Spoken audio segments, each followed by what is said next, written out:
या कार्यक्रमाप्रसंगी उपस्थित शाळेचे मुख्याध्यापक, मोठे सर, उपस्थित सर्व शिक्षक वृंद आणि विद्यार्थी मित्रांनो, हा कार्यक्रम जर पाहिलं तर आपण गेल्या 2 वर्षापासून मोठ्या उत्साहात आणि थाटामाटामध्ये आपण साजरा केला आणि त्याच धर्तीवरती आज माननीय मुख्याध्यापकांनी सांगितलं की जरी ओलं जरी असलं ग्राउंड तरी आपण साजरा करूयात, कारण जसं मैदानामध्ये त्याला रूप येतं आणि मनमोकळ्या वातावरणामध्ये हा कार्यक्रम अत्यंत चांगल्या पद्धतीने या ठिकाणी पार पडणार आहे। त्याचबरोबर मित्रांनो, रक्षाबंधन कुठ नातं भावा बहिणीचं असतं, ते नातं टिकवण्याचं काम आणि त्याची दरवर्षी आठवण करून देण्याचं काम हा सण करत असतो।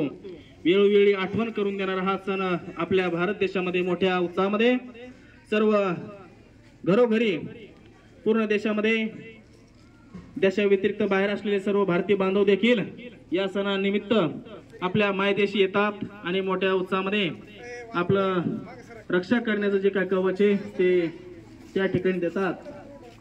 आणि म्हणून आपण जर पाहिलं तर भारत देशामध्ये संत ज्ञानेश्वर निभावलं जातं आणि जसं त्यांनी जपवलं तसंच आपण जपवण्याचा हा प्रयत्न करायचा की पूर्ण समाजामध्ये कोठेही असं पूर्ण भारतीय आपल्या संविधानाने देखील तो आपल्याला अधिकार दिलेला आहे।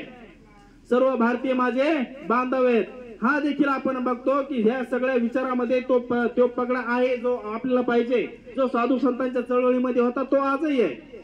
मग अशा पद्धतीचं जे काही आहे रक्षाबंधनाचा कार्यक्रम हा पूर्ण आज शाळेमध्ये, महाविद्यालयामध्ये मोठमोठाले हा जो काही कार्यक्रम आहे हा पार पाडला जातो मोठमोठ्या महाविद्यालयामध्ये देखील, आणि हा पार पाडण्याचा योग आज आपल्या शाळेमध्ये देखील आलेला आहे।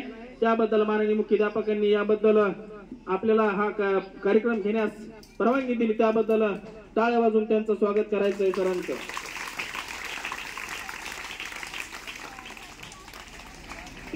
या असं थोड्याशा याच्यामध्ये याचं महत्व होतं खूप मोठं आणि आपल्या याच्यामध्ये तर याला खूप मोठं महत्व आहे आणि महत्वाचं स्थान देखील आहे की नाही। आणि भारतीय परंपरेनुसार हा चालत आलेला एक हे आहे आणि भेटीगाठी तर याच्या निमित्त होताच आणि हा एक सण उत्साह, आनंद आणि मन प्रसन्न करणारा असा आहे।